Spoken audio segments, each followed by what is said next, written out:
ഇപ്പോഴും ബാലരാമൻ എന്ന് പറയുന്നത് മലയാള സിനിമയിൽ ഞാൻ നോക്കിക്കഴിഞ്ഞാൽ ഒരു ക്യാരക്ടർ എടുക്കാൻ പറഞ്ഞാൽ ഞാൻ എടുക്കുന്ന ക്യാരക്ടേഴ്സാണ്.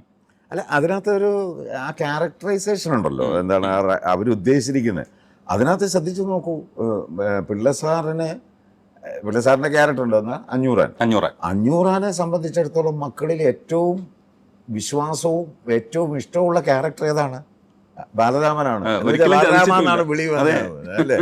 അതായത് പുള്ളിയുടെ മൂത്ത മോനാണ് പുള്ളിയുടെ ഏറ്റവും വലിയ മാനസപുത്രൻ എന്നുള്ള രീതിയിൽ. സാധാരണ നേരെ തിരിച്ച മൂത്ത പുത്രന്മാരോട് അച്ഛന്മാർക്ക് അത്ര വലിയ താല്പര്യം ഉണ്ടാവില്ല അല്ലേ?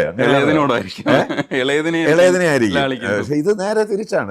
അതുകൊണ്ട് തന്നെ ആ ക്യാരക്ടറൈസേഷനും അതിനകത്തൊരു ഘടകമാണ്. ഇപ്പൊ ഞാൻ പറഞ്ഞില്ലേ, ഇതെന്റെ ഞാൻ ചമരിക്കുന്ന കൈയാണ്, ഇത് വെച്ചെന്ന് തരാണ്ട് നീ അത്രയൊക്കെ ഉള്ളെന്നുള്ള പറയാം. അത് ആ റൈറ്റർ അത് എഴുതിയതിൻ്റെ ഒരു പ്രത്യേകത കൊണ്ടുണ്ട്. അച്ഛനത് ആ രീതിയിൽ അവതരിപ്പിച്ചു എന്നുള്ളത് ഘടകമാണ്. ഞാൻ ഈ പറഞ്ഞ പോലെ പ്രധാനമായിട്ടും ഈ കഥാപാത്രങ്ങൾ, ഞാനതാ ഞാൻ പറയാൻ ഉദ്ദേശിച്ചത്. എൻ്റെ അച്ഛനായിക്കോട്ടെ, അച്ഛൻ ചെയ്ത ക്യാരക്ടേഴ്സൊക്കെ ഓക്കെ, അഭിനയത്തിൻ്റെ കാര്യങ്ങൾ വിട്ടുമാറ്റി കഴിഞ്ഞാൽ ഈ ക്യാരക്ടേഴ്സ് കൂടുതൽ ശ്രദ്ധിക്കപ്പെടുന്നതെന്ന് പറയുന്നത് അത് നടൻ്റെ കഴിവുകൊണ്ടാണെന്ന് എങ്ങനെ പറയാൻ പറ്റുമെന്ന് ഞാൻ ചോദിക്കുന്നത്.